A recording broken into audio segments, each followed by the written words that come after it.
entrar en detalle lo que dijimos fue puesto acá, los aislantes líquidos son materiales que permanecen como tales en las diferentes aplicaciones eléctricas, ya sean máquinas, aparatos y componentes en general, que cuando se encuentran en servicio no experimentan ninguna transformación física o química importante. O sea que el tema de propiedades de los aceites aislantes líquidos no experimenta ninguna transformación física o química importante. ¿En dónde se usan estos aislantes líquidos? Se emplean generalmente para llenar espacio como dieléctrico homogéneo, para disipar el calor y para apagar arco, como por ejemplo, ¿en dónde? En transformadores, en cables, en capacitores, en aisladores pasantes, en interruptores y en otros aparatos. ¿Mm? Su presencia incrementa de estos elementos líquidos la rigidez eléctrica entre las partes, pudiéndose observar aislantes sólidos impregnados y aparatos sumergidos en líquidos aislantes. O sea, aparte de las dos funciones que se pone acá en la filmina, que es física en la refrigeración y la eléctrica del aislamiento. O sea, esas dos funciones que cumple el aceite están presentes en todo el equipo en la que forma parte, como nombrado recién, transformadores, cables, capacitores, aisladores, interruptores y otros aparatos. ¿Mm? ¿Cuáles, ¿Cuáles son las propiedades Profe, eléctricas? Diga. ahí en el caso bueno, la aislación este, del aceite, este va perdiendo la propiedad a medida o sea, o sea, está en servicio, pero va perdiendo la propiedad, o sea, el color, a medida que el color se va haciendo más oscuro es porque va perdiendo la propiedad, ¿verdad? Del mismo. Sí, señor. Para eso se le hacen exámenes periódicos. Al menos, a ver, yo voy a hablar del que conozco yo, y que no fueron por algo de potencia. De distribución no se le hace nunca hasta que el transformador falle. En cambio, de potencia, cada año, no sé, máximo, corrígeme vos, o cada 2 años se hace una inspección, se hace una extracción de la muestra de un robinete del costado del transformador y se hace una inspección. Y ese lo estudia, le hace un análisis químico del transformador. Sí, sí, en teoría sería todos los años. Bueno, En el caso de los transformadores es así. nosotros en caso de distribución, no, distribución lo ponemos y hasta que no falla, nunca más nos preocupamos. Pero realmente, como usted lo ha planteado, se va por el cambio, por el color y se miran los gases disueltos y otros componentes que aparecen en el aceite. Se lo analiza y se hace un estudio específicamente del aceite, es lo que viene planteado. Y en el caso de los Bien, gracias, interruptores ingeniero. de aceite, en el caso de interruptores de aceite es según la cantidad de maniobras. Sí, a ver, Máximo, corregime. Yo me acuerdo cuando éramos agua y energía, los interruptores de pequeño volumen de aceite, en 6 operaciones, 7 en cortocircuito o corrientes de cortocircuito grande, se le cambia el aceite. Directamente se le cambia, no se espera más tiempo. En 6 o Así 7 es. interruptores fuertes, se le cambia Sí, el aceite. sí, sí, ¿Mm? según la cantidad de fallas. Eh, la- Ingeniero, la mayoría de los interruptores de 132 son en vacío o SF6. Se está tendiendo, digamos, vacío, digamos, sería lo más estándar. Y ahora se está impulsando cada vez más SF6 porque, por cuestiones de espacio, modularidad, pero bueno, todavía son un poquito más caros las instalaciones con SF6 que de vacío, por más que algunos dicen que ahorran terreno, ¿no es cierto?, espacio, todavía no es tan así. Bien, gracias, ingeniero. SF6, es más, ahora se están usando algunos sistemas híbridos también. Híbrido, ¿Mm? sí señor. Las PAS, las COMPAS, esos son sistemas híbridos.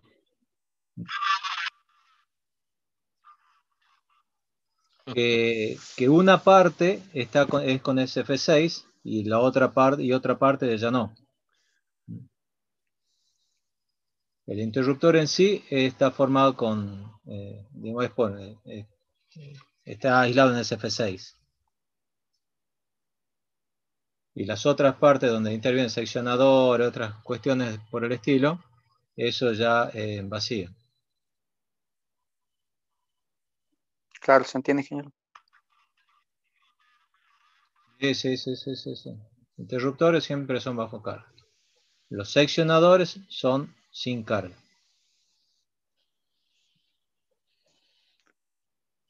Bueno, la conductividad eléctrica. La conductividad eléctrica es de naturaleza iónica y tiene un alto coeficiente positivo de temperatura. Cuanto más se eleva la temperatura, más conductor se hace el material considerado. La expresión que aparece aquí en la filmina, que G igual a G sub 0 por E a la alfa T, G sub 0 es la conductividad a 20 grados y se mide en siemens por centímetro. Alfa es la constante distinta para cada líquido y T es la temperatura absoluta en grado Kelvin. El aumento de la conductividad generalmente es el resultado de un aumento de la viscosidad de los iones que se produce por disminución de la viscosidad. Eso se define en la conductividad. La constante dieléctrica en los materiales aislantes líquidos es muy variable. Y su valor está entre 1,5 y 100. En los líquidos no polares, que son esto lo que llamamos nosotros normalmente los aislantes líquidos, el valor puede estar comprendido entre 1,84 y 2,3. Y en líquidos polares es muy elevada y varía notablemente con la temperatura y la frecuencia. Que en el caso nuestro de aquí de los estudios que estamos haciendo en la frecuencia constante. Siempre este elemento, el aislante o aceite aislante, también se usa en electrónica. Y ahí también tiene que importar la frecuencia. En el caso no, porque 50 ciclos, o en otro país 60. Pero cuando vamos a electrónica, ahí tiene que entrar la frecuencia. La rigidez eléctrica es el estudio del fenómeno de la perforación eléctrica y debe considerarse en este caso siguiente los líquidos puros y los líquidos impuros. En los líquidos puros, la perforación eléctrica se produce por un proceso de ionización similar al de los gases. Y en los líquidos impuros se favorece por la elevada gradiente de tensión que crean las cargas especiales en las proximidades de los electrodos. Los cambios de presión normalmente dentro de la cuba donde está el equipo no ejercen prácticamente ningún efecto. En los líquidos impuros, la perforación eléctrica se produce con tensiones mucho menores, principalmente por la presencia del gas de suspensión. ¿Cuáles son las pérdidas eléctricas y los factores de potencia? En la mayoría de los líquidos no polares, el factor de potencia está comprendido entre una 10 milésima y una centésima. Y el factor de potencia 50 Hz está influenciado por la conductividad eléctrica y su valor se duplica cada 10 a 20 grados centígrados de elevación de la temperatura. En alta frecuencia, el factor de potencia de los dieléctricos no polares apenas varía con la temperatura. Aquí sigue, abajo un poquito.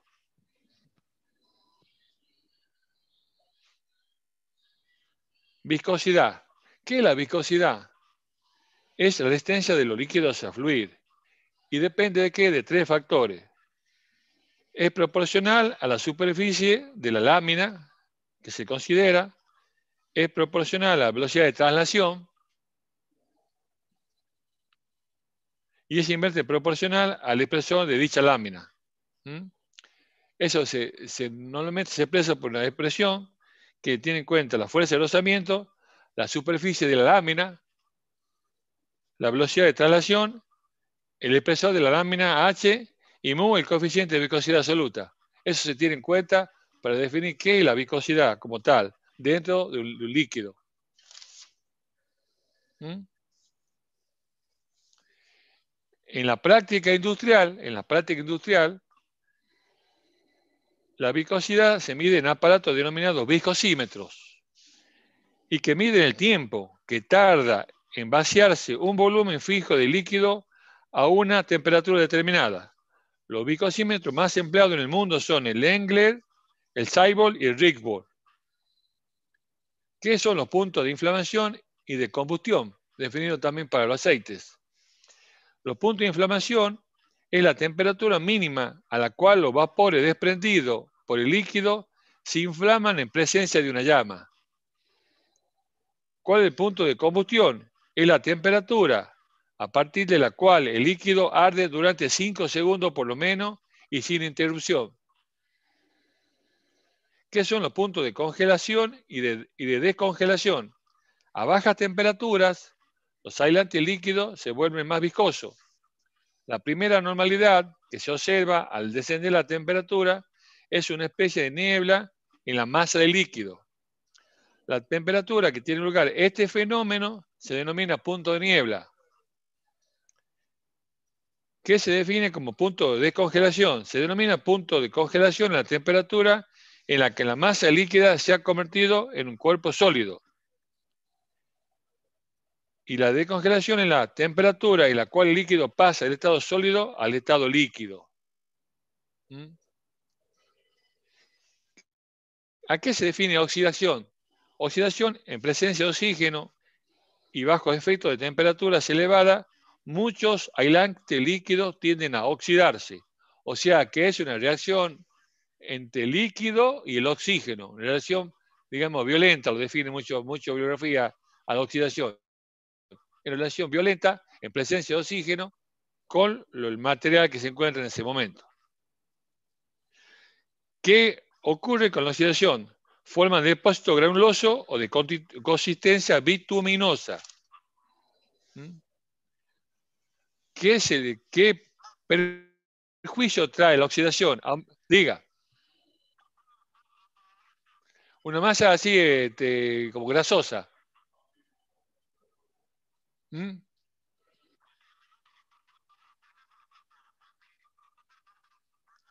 No, el tema es que cuando se oxida el aislante, aparecen estos depósitos que yo quiero evitarlo. O sea, toda esta calidad que yo estoy hablando deben cumplir después los aceites aislantes que yo quiero poner en la máquina, en interruptores, lo que sea. Todo esto son definiciones físico-químicas que debe cumplir los aislantes líquidos cuando yo lo vaya a ocupar en los diferentes elementos que lo quiero colocar, ya sea en un interruptor, en un transformador, en un capacitor. Tengo que cumplir todas estas propiedades físico-químicas que yo lo defino previamente y que lo tengo dando a conocer a ustedes qué es lo que pasa en cada caso. ¿Qué me produce la oxidación dentro del aceite o dentro del aislante líquido? Un aumento de la viscosidad, aumento de temperatura, de inflamación de los vapores y aumento del contenido de ácido. O sea, todas estas cosas de la oxidación me produce cuando se pone el oxígeno con el aislante. ¿Qué pasa con el otro elemento que yo quiero evitar? La polimerización. El fenómeno de polimerización o aglomeración de varias moléculas en una sola se presenta en algunos aislantes líquidos cuya composición química no es estable. Aquí los aceites que químicamente son estables funcionan bien. Aquellos aceites que no son químicamente estables, aparece la oxidación y la polimerización, que son dos efectos indeseables. Son dos efectos indeseables que yo quiero evitar, pero que lo tengo. De alguna manera lo tengo. ¿Y de qué dependen estos dos elementos? De la estabilidad química del aceite que yo elijo. ¿Ah? ¿Qué provocan los fenómenos de oxidación y polimerización? Formación de alquitrán y asfalto. O sea, cuando se unen estos dos fenómenos, producen alquitrán y asfalto. Los materiales líquidos que pueden provocar la formación de esta sustancia no son aptos para su empleo como dieléctrico, ya que disminuyen dos cosas, su poder refrigerante y su rigidez dieléctrica. ¿Ah?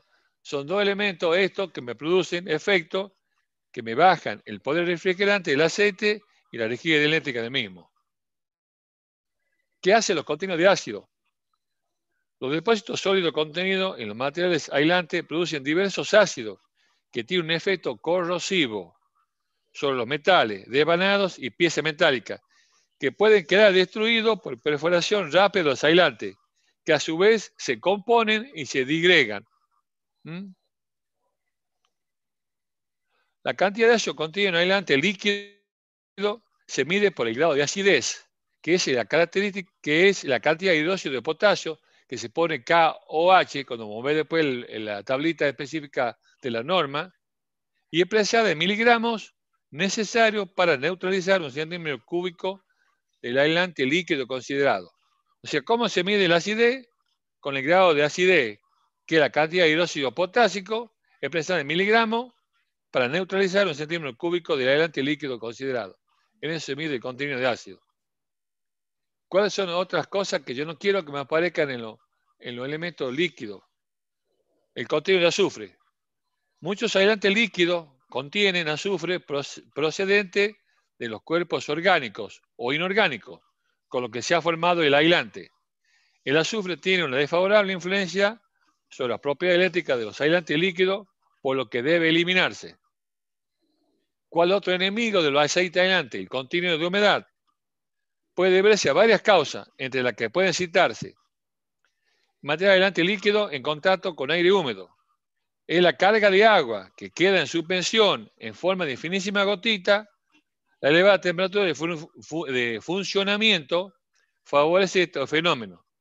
Las gotas de agua, al aumentar el volumen, descienden al fondo del depósito, que contiene líquido aislante, donde se van acumulando. O sea, todo lo que se forma en la parte superior por el prendimiento de alguna medusa, de oxígeno, genera agua, y todo eso va formándose gota y se va depositando en el fondo de los aceites aislantes. ¿Qué otra cosa que tenemos que evitar? La acción del oxígeno sobre cierta partícula de hidrocarburo, provocando la liberación de átomos de hidrógeno. Este hidrógeno se combina con el oxígeno del aire en el seno del líquido para formar agua, que como en el primer caso se van acumulando también en el fondo del depósito. El efecto conjunto de estas dos situaciones que hemos mencionado es una disminución de las propiedades eléctricas de los aislantes líquidos, fundamentalmente en lo que se respecta a su rigidez dieléctrica. O sea, que el enemigo principal en los materiales aislantes líquidos de la rigidez dieléctrica es el agua. Por este motivo, debe procederse periódicamente a la eliminación del agua formada durante el funcionamiento, fundamentalmente cuando se desea que el caso del dieléctrico esté en contacto con el aire ambiente o sometido a altas temperaturas de servicio. ¿A que sigue?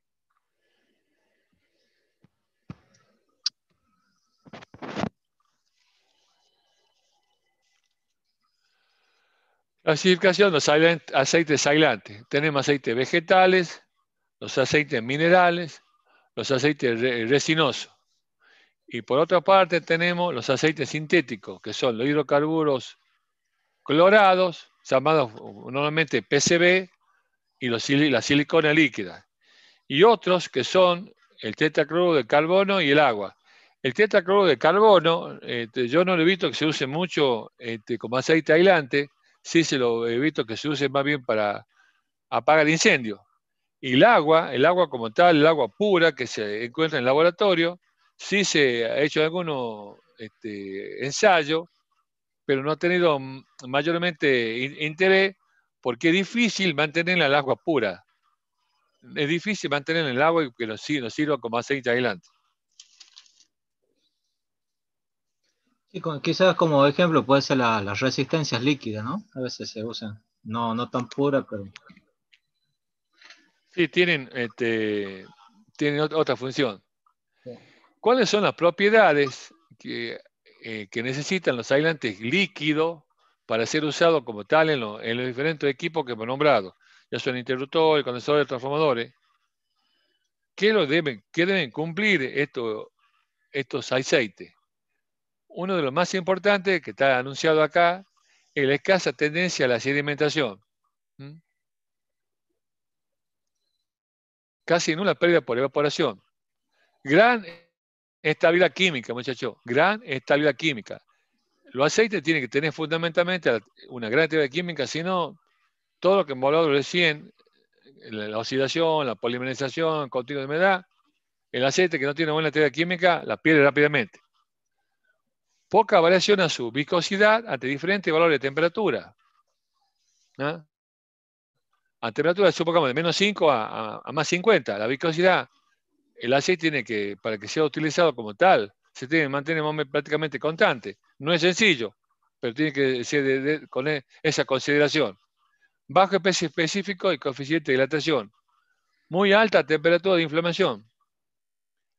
Los aceites minerales llegan hasta 160 grados, no más de eso. Muy baja temperatura de congelamiento. Tiene que también tener el otro extremo. O mucho frío o mucho calor. ¿Cuál otra característica que recién hemos dicho? Casi nula absorción de humedad. ¿Por qué? Porque la humedad cambia la energía eléctrica del aceite. Y a la vez le pedimos al mismo aceite que tenga una muy elevada energía eléctrica. Resistividad eléctrica muy alta, buena conductividad térmica y bajo calor específico. Son esas las condiciones que nosotros le pedimos a los aceites aislantes que deben cumplir. ¿Cuál es una ventaja que tiene normalmente el aceite aislante líquido? Que son regenerables. Quiere decir que después de una falla se vuelven a regenerar, a tomar su posición como hidrocarburo, pero sin embargo hay que tener en cuenta que esta propiedad no es independiente de la energía que se descargue. Si esta es muy elevada, o hay un cortocircuito elevado, un aumento elevado de temperatura, el aceite puede provocar una sobrecarga y puede provocar acciones químicas por arco eléctrico o por descarga estática y con desprendimiento que se vuelven explosivos al mezclarse con el aire. O sea, la regeneración también es limitada. ¿Ah? ¿Y cuál es la desventaja? Que son inflamables.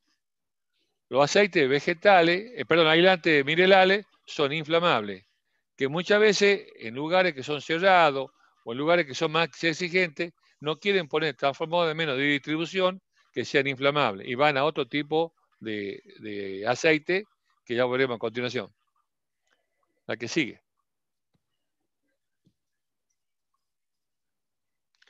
¿Qué son los aceites resinosos?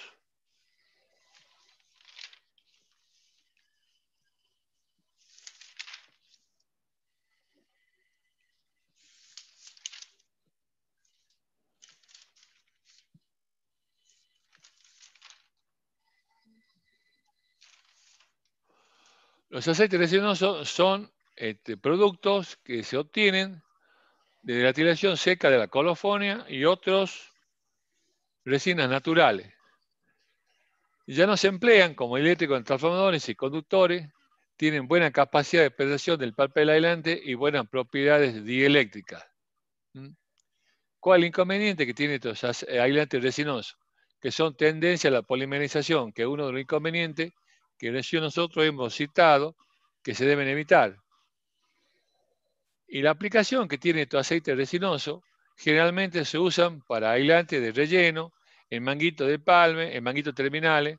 Sobre todo se utilizaba mucho para el cable subterráneo, que eran hechos con papel aceite, y que hoy, digamos, se ha discontinuado en el mundo, tanto en baja tensión y en media, y se han reemplazado por los plásticos. La que sigue.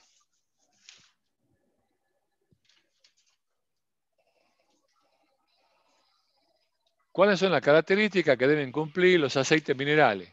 Buenas propiedades dieléctricas, excelente estabilidad química y, como todo, la economía. Tiene que tener un muy buen precio. En el uso de los aceites minerales, el precio influye mucho cuando uno va a elegir qué tipo de transformador y con qué tipo de aceite lo va a instalar. La que sigue.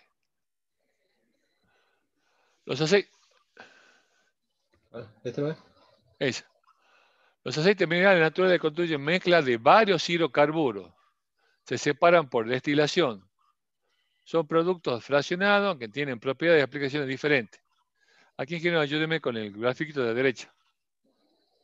Sí, bueno, ese simplemente es para demostrar que en función de las distintas temperaturas que se va calentando el hidrocarburo, ¿sí? Se van obteniendo los diferentes productos. Entonces, ahí ven, para bajas temperaturas empiezan a aparecer los gases, ¿sí? Después aparece el gasolina, el queroseno, el gasoil, ¿sí? Y ahí ese que aparece el 16, el 36, ya serían los aceites, ¿no? Sí, nosotros normalmente lo tenemos del cuarto, de aceite, gas, aceite lubricante, y tenemos los aceites minerales. En ese Exacto, cuarto proceso, quinto, al menos así está en el SEGA, en otro comen que aceite de gas o aceite lubricante.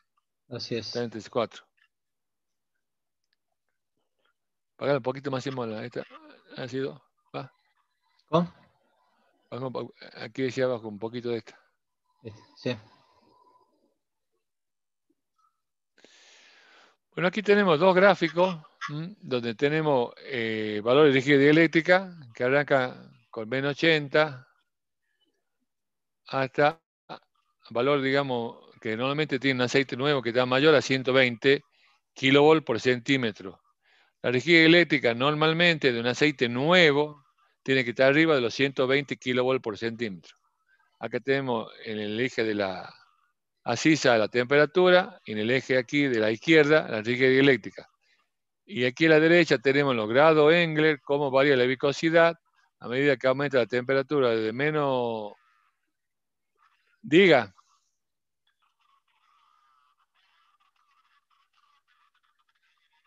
Sí, nosotros tenemos, a ver, este año, porque estamos con esta pandemia en especial, tenemos que hacer una visita. Sí, sí se controla, eso se controla. Nosotros tenemos siempre todo el año con los alumnos, hacemos una visita a la gente de Distra, donde se arman transformadores de distribución, y ahí vemos todo lo que eligieron que fueron explicados en clase, de la chapa, del aceite, de los aisladores, y ahí también vemos un ensayito de rigidez eléctrica de un aceite que hacemos ahí en el taller. Únicamente que este año no podemos ir por la pandemia. Yo después que terminamos la clase, octubre, noviembre, lo llevaba a ustedes y les mostramos todo esto que explicamos en clase, viéndolo en forma directa, ¿me entienden? Y ahí se mide casualmente la energía eléctrica del aceite. Hay un ensayo que se hace convencional, que tiene dos esferitas que se separan de 2,5 y 3 milímetros y se va variando la tensión. Y eso se mide si el aceite pasa o no pasa. Y después hay uno que es más nuevo, que hace 5 disparos y nos dice un papel que se pide este elemento de ensayo y dice a los cuantos va salto al arco. Todo eso está bajo norma. Pero como ahora no podemos ir, no tenemos la posibilidad de mostrarlo. O sea, todo esto que estamos hablando nosotros, de cómo varía la rigidez eléctrica en función de... A todo aceite que usted saque, lo quiere probar, le hace eso. A todo aceite. No solamente a lo de media, se hace para todo transformador, para todo aceite de medio de alta, para todo. Y sobre todo de alta más que dijeron Fónico, si le hicieron por lo menos una vez cada año hay que hacerle eso. Se mide la rigidez eléctrica. La mejor forma de saber si el aceite está bueno o no es hacer la rigidez eléctrica. La que sigue. ¿Qué es el PCB? Son bifenilo policlorado Bascarele, que la fórmula es de cloro más carbono más hidrógeno. En 1929, la firma Monsanto inició la producción industrial. ¿Cuáles son las propiedades del Ascarel frente a los aceites minerales?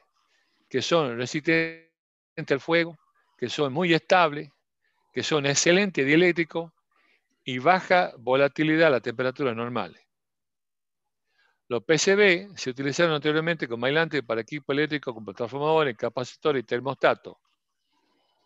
El riesgo ocurre si estos transformadores explotan o se prenden fuego. En este caso, el PCB se transforma en un producto químico denominado dioxina, que es un producto tóxico cuando se queman los desperdicios que contienen cloro. Estas sustancias son dañinas, que se conocen y se ha comprobado que son cancerígenos.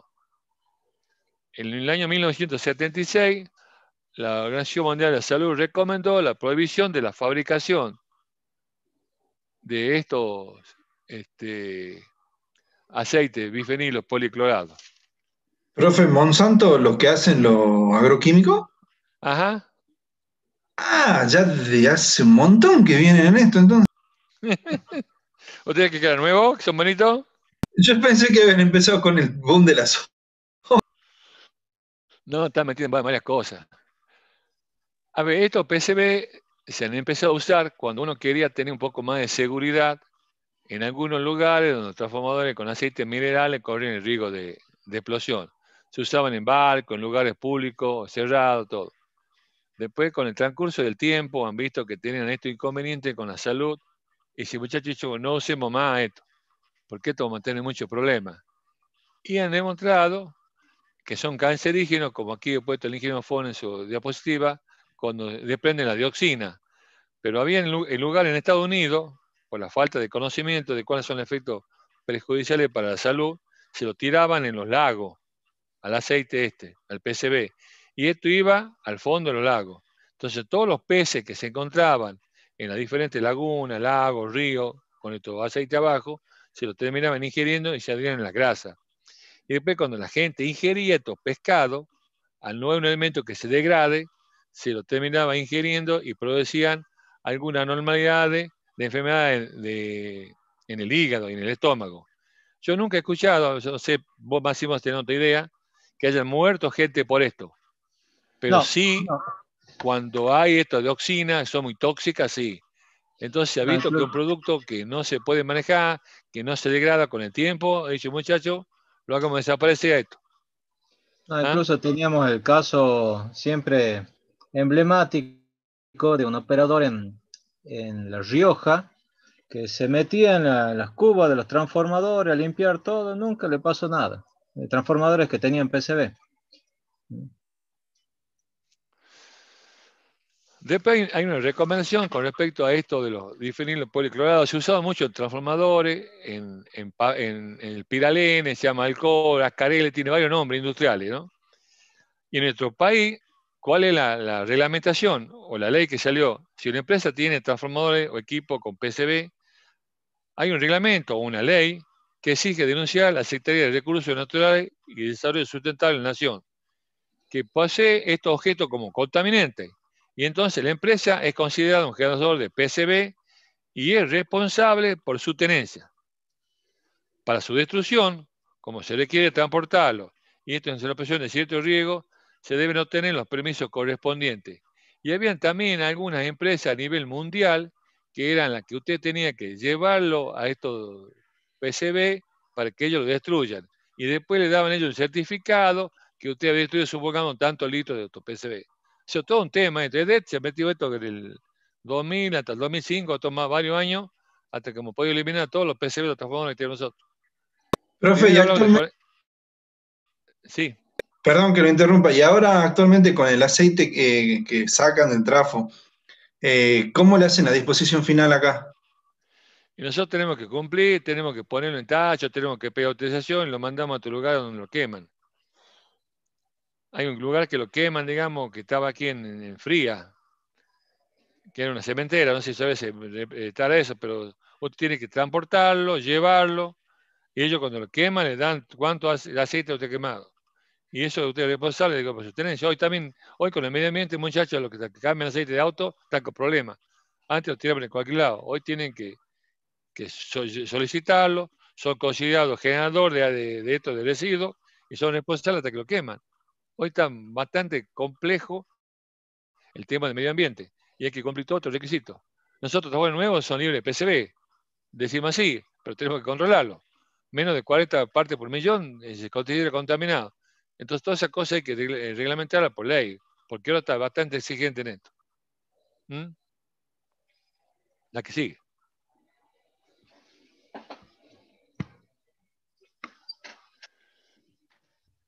¿Dónde aplicamos los aceites? O se aplicaban, por ejemplo, en el cable. ¿Cuál es la condición? El cable normalmente era impregnado con papel aceite, con papel más aceite adentro. ¿Y cuáles son las condiciones que deben cumplir los aceites para impregnar los cables? Hacer una fácil y completa impregnación sin producir burbuja de aire. ¿Qué pasa si genera burbuja? Con el tiempo hace un camino y hace una falla franca. O sea, era muy importante que el aceite que se ponga en los cables no tenga ningún tipo de burbuja. Era todo un procedimiento. No contener ácido para evitar la corrosión de las partes metálicas y la destrucción del papel. Esa es otra condición que debe cumplir el aceite aislante. Tener bajo coeficiente de dilatación para reducir las variaciones de volúmenes que pueden producir formación de hueco, otro inconveniente.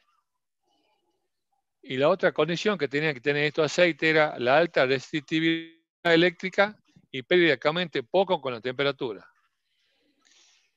Yo ya me acuerdo, desde el año 90 no se usa más cable de papel aceite.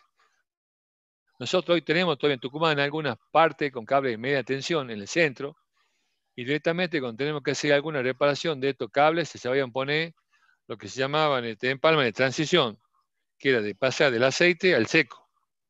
Hemos visto que con el tiempo muchos de esos empalmes fallaban y terminaban con problemas. Entonces, hoy se ha decidido cambiar directamente la parte de cable de papel aceite, se pone todo por seco de punta a punta, ¿no? Eso es lo que yo le puedo decir, lo que conozco en la parte mía de media tensión. O sea, ya se están cambiando todo lo que es papel aceite directamente por nueva tecnología de polietileno reticulado. Sí, en alta tensión también, o sea, no es que se los está cambiando, todavía se los sigue usando a los que hay en papel aceite. Son, digamos, cables bastante confiables hasta que fallan. Cuando fallan, ahí es el problema. Ahora justamente tenemos un cable que se está reparando y bueno, es complicado porque son especialistas los que tienen que reparar esos cables, los que hacen los empalmes. No lo hace cualquiera. Así que los que hay se los sigue manteniendo, pero ya los cables nuevos se lo hace ya directamente con aislación seca.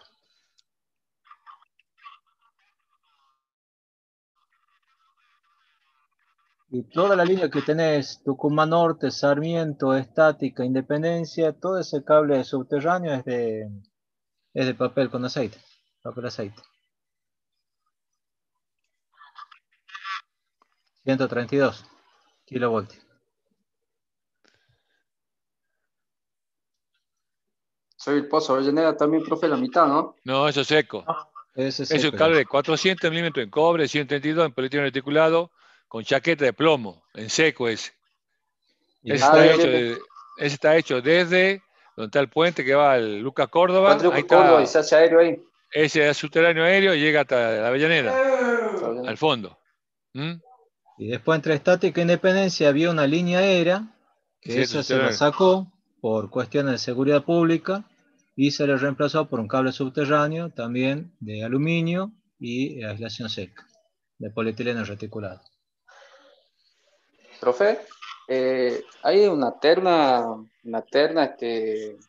estática Sarmiento, hay que todavía no está en servicio, este, que esa está programada, está en servicio Esa es la que se está para el año que reparando. viene o No, está no, en proceso de reparación. esa se la está reparando. Ah, bien, no, pero digo, por el incremento de la demanda que son en diciembre, enero. No, se la está reemplazando. Sí, hubo problemas porque, bueno, por el tema de la pandemia no se podía hacer ingresar a la persona que lo venía a reparar, bueno, hasta que se lo ha dejado pasar. Está Claro. complicada la cosa ahora. Pero ahora lo están Ah, bien. reparando. Está bueno, ingeniero. Muchas gracias. De nada. Baje un poquito más igual el interruptor. La aplicación está cortadita la lámina aquí. Ahí Ahí. está. No, ya se fue. Baja un poquito. Bueno. No, ese es. ¿Hasta ahí? Sí, sí. Bueno, en el caso de interruptores, como diciendo al principio, tienen que tener una gran fluidez para que sea un funcionamiento durante todo el año. ¿Cuál otra característica de aceite que se usa en interruptores? Que sea resistente a la formación de arco eléctrico, gran pureza para evitar la formación de gases y residuos carbonosos. Y le vuelvo a reiterar, cuando hay cortocircuito franco o hay una sobrecarga en lo que tiene que proteger, ya sea un transformador o cable, al menos cuando son 6, 7 veces y ¡pum! Ahí cambia nuevo el aceite. No más de eso. La que sigue.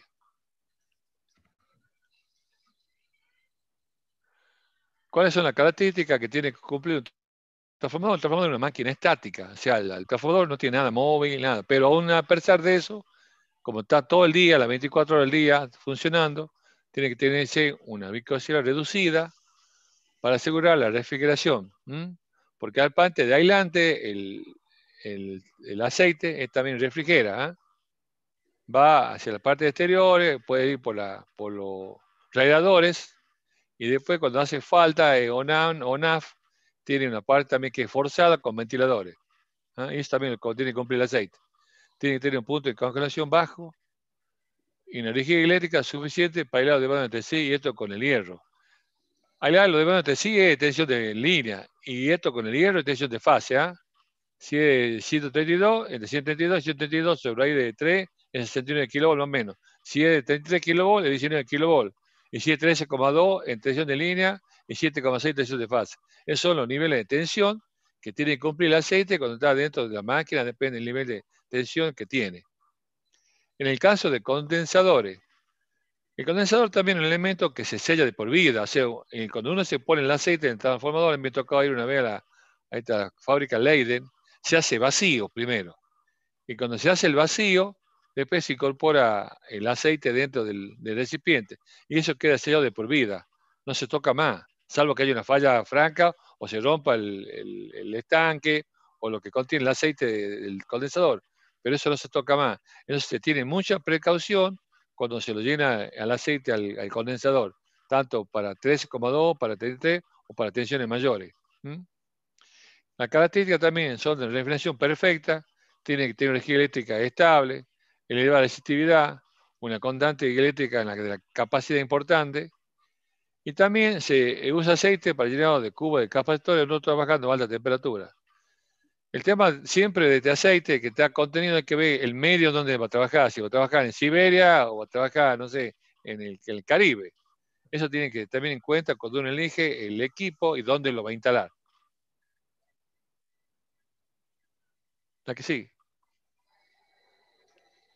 Bueno, aquí está una planilla típica de los aceites 64 y 65, que son normalmente los que usamos nosotros en muchos lugares, que el IPF 64 es un aceite inhibido, que responde al IS 296, clase 1 y 2, y responde a la norma STM 3487 tipo 2. Y también responden a la norma IRA 2086 del año 98. Y el IPF 65, aquí está a la derecha, es un aceite no inhibido, también que responde al ES 296, como está ahí en alguna parte, clase 1 y 2, la STM 3487, tipo 1 en ese caso, y también responde a la INA 2026 del año 98. Estos dos aceites son los que se usan normalmente en todos los transformadores que tenemos nosotros, y son tachos que vienen normalmente de 205 litros. Ahí está la viscosidad a 40 grados, el punto de inflamación. Ustedes fíjense que esto es una desventaja, que ya vamos a ver a continuación, que tiene 162 grados centígrados.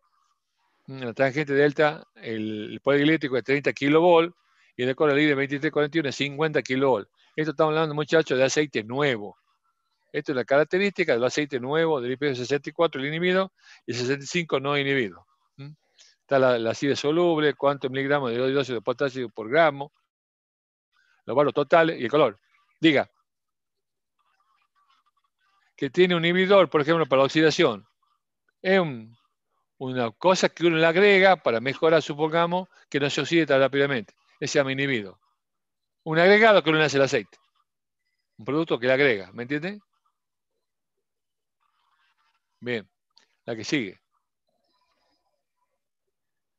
Aquí están las características técnicas de los diferentes aceites que usamos nosotros, que la normativa dice que en el caso del PC específico, cualquiera sea la máquina, tiene que variar entre 0,85 y 0,95 gramos por grado centígrado. En el caso del transformador, el PC específico es 0,68, la energía eléctrica mínima 25 grados de 30 kV, la constante eléctrica vale 2,2, no se tiene que otros factores de pérdida. En interruptores también energía eléctrica 30 kV, 2,2 la constante eléctrica. En condensadores, PC específico 0,91. La constante eléctrica, la energía eléctrica vale 30, la constante eléctrica vale 2, y ese da el factor de pérdida que es 25 10 milésimas, en ese caso, o 0,025. En los cables PC específico es 0,90, un poquito más arriba. La energía eléctrica baja un poquito, oscila entre 25 y 30, y la constante eléctrica va a 2,25. En el caso de los transformadores y condensadores, las temperaturas de funcionamiento tener en cuenta el punto de inflamación, el punto de combustión, el punto de congelamiento y el punto de fluidez mínimo. Ustedes fíjense que la temperatura está de 100 a 135 grados en el punto de inflamación y el convertidor en 150. El punto de congelación mínimo menos 15 y fluidez hasta menos 40 grados como mínimo. En condensadores 149 el punto de inflamación, 170 el punto de convertidor un poco más alto, el punto de congelación es menos 15 y también el punto de fluidez es menos 40. ¿Y qué sigue? Los aislantes vegetales.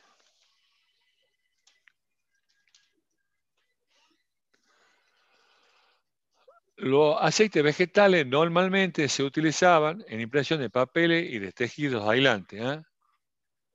Y como secante de barnices aislantes. ¿De dónde salen los aceites vegetales? De la linaza, del tum, de la soja y del maní. Los dos últimos, la soja y del maní, son los aislantes vegetales o aceites vegetales que se han empezado a usar ahora en muchos transformadores.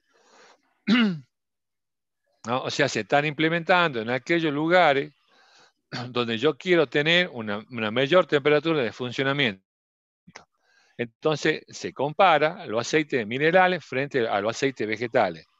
Aquí, como está a la derecha, ¿cuáles son las ventajas que tiene el aceite vegetal frente al mineral?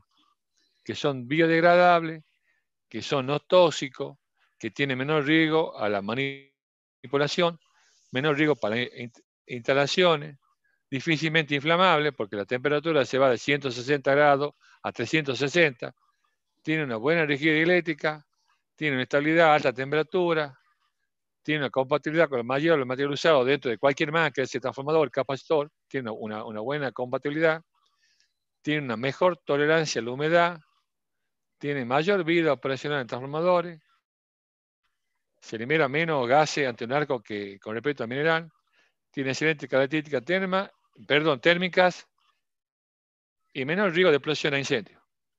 La que sigue. Lo que aparece aquí en pantalla,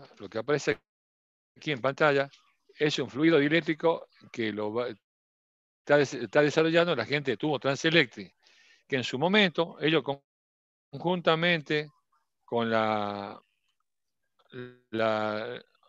un centro de excelencia en productos y reprocesos de la provincia de Córdoba, se llama CEPROCOR, llevó adelante este proyecto de innovación para producir fluidos dieléctricos refrigerantes, atóxicos y biodegradables, a base de aceites naturales para su uso en transformadores, que ellos le llamaron en su momento FDR Bio.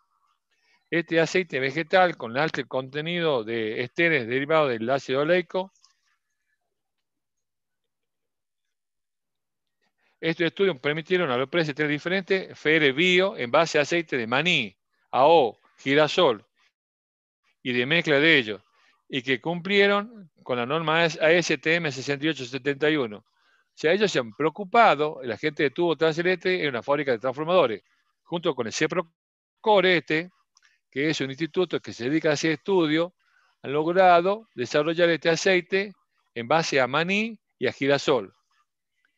Y acá a la derecha podemos observar todos los puntos de combustión, por ejemplo, que tiene 350 grados, un punto de inflamación 310, un punto de cubrimiento menos 21, la viscosidad es 8,5 a 40 grados es 40, la rigidez eléctrica es 67 kV, tiene más rigidez eléctrica que los aceites minerales. ¿Cuál es el problema de esto? Que hoy, para resumir un poco, esta es la parte de eléctricos vegetales frente a los minerales, es el precio. En la empresa tiene que ser bueno, bonito y barato. Y desgraciadamente, estos elementos no son baratos. Y otra cosa que se ha suscitado en el medio es que dicen que mucha gente que se ha dedicado a hacer, llámese, este aceite, bueno, la que sigue, Máximo. Este es el Biotem y el RTEM son también fluidos a base de vegetales, que uno lo tiene la gente de ABB y otro lo tiene la Power System, que es una firma americana, también todo basado en uso de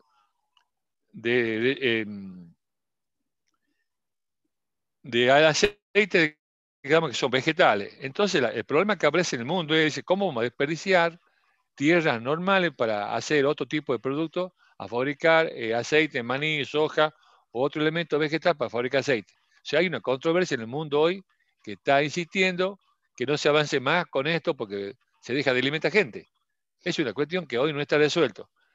Pero además, ustedes fíjense aquí en esta filmina, que el Biotem, que es de ABB, tiene energía eléctrica de 49, frente al mineral de 30, 40 el RTM que fabrica Power System y 43 que es el aceite de silicona.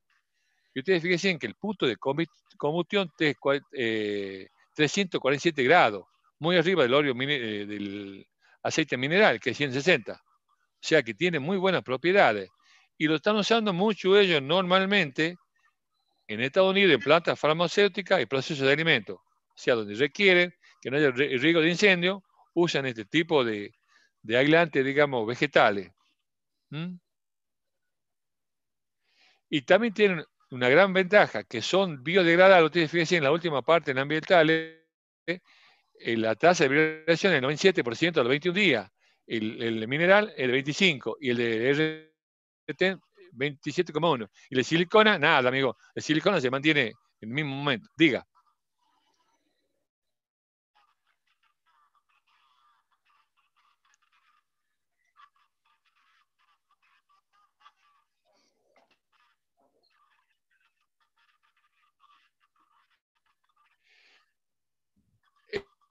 El aceite en el transformador, o sea, cualquiera de estos se puede mezclar. Ellos dicen que no pasa nada. Normalmente que usted puede poner aceite mineral, le puede poner silicona y no pasa nada. Nosotros en transformador de distribución siempre hemos usado una sola marca, que son la IPF 64 o 65. Pero ellos dicen que ellos han hecho experiencia en laboratorio, después en el campo, y no tienen problema en mezclar estos de aceite. Por supuesto que si usted mezcla el aceite de Bioten con mineral, le va a perder la capacidad. Yo no creo que sea 347 la rigidez eléctrica, o sea, menos, o no más, o la temperatura lo mismo. Ellos dicen que no tienen problema, pero lo normal es usar el mismo aceite. Si usted es mineral, es mineral, si es vegetal, es vegetal, si es silicona, es silicona, no hay problema. Eso dicen los fabricantes. Nosotros no tenemos esa situación, no sé vos, Máximo, nosotros siempre usamos de una sola marca y un solo tipo. Sí, lo mismo. Lo mismo.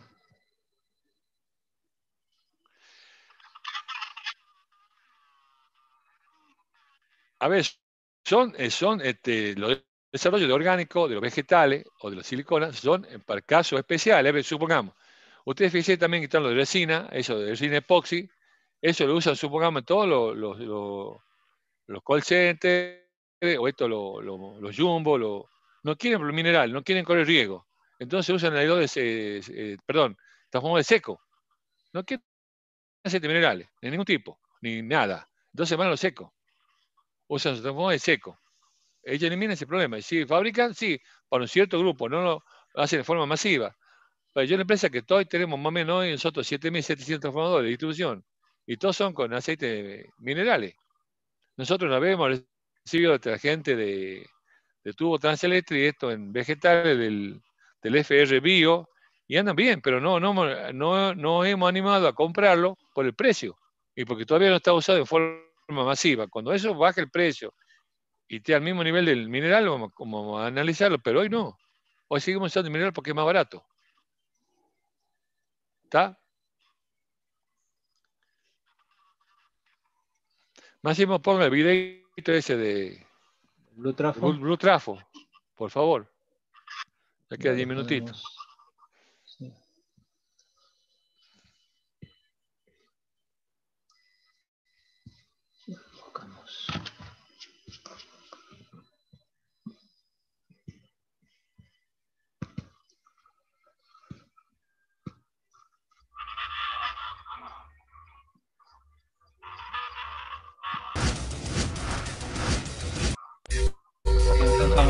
Ahí está.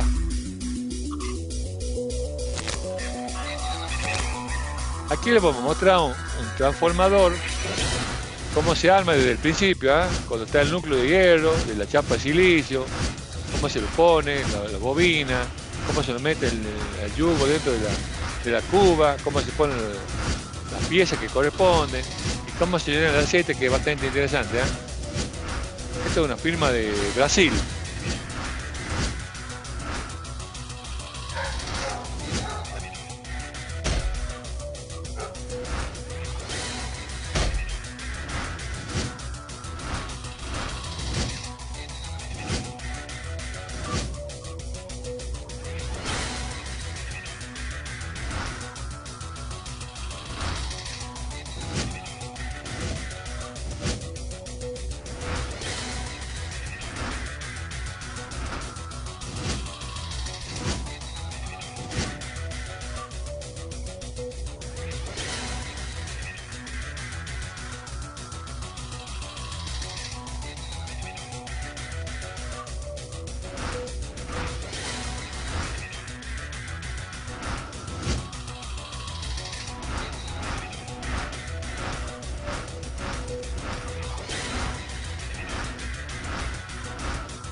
Muy bien.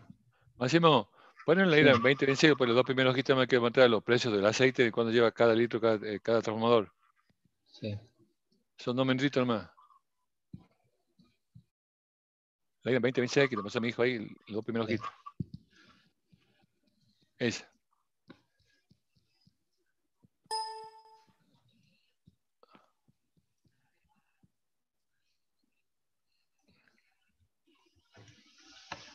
Ya que siga nomás. Siga. Bueno, aquí yo le quiero comentar a ustedes el video que acabamos de ver de Blue Trafo de Brasil. Nosotros transformadores que usamos en Tucumán, en la parte de alta tensión, son dos transformadores de 132 a 13,2 que tiene de 30 MVA de potencia y tiene 19.000 litros de aceite. El aceite hoy está más o menos a 125 pesos más IVA. O sea que el aceite que lleva un transformador de dos arrodamientos de 30 MVA cuesta 2.375.000 pesos más IVA. Y en el caso uno de 3 arrollamientos, como este que está aquí naranja, que de 132, 33 y también de 30 MVA, lleva 27.000 litros. Y eso en plata hoy significa 3.375.000 pesos. La que sigue. En el caso de transformadores de subtransmisión, que son los de rebaje, que son de 2,5 y de 7,5 MVA, de 33 a 13,2, el de 7,5 MVA lleva 5.200 litros con RBC, o sea, con reloj bajo carga.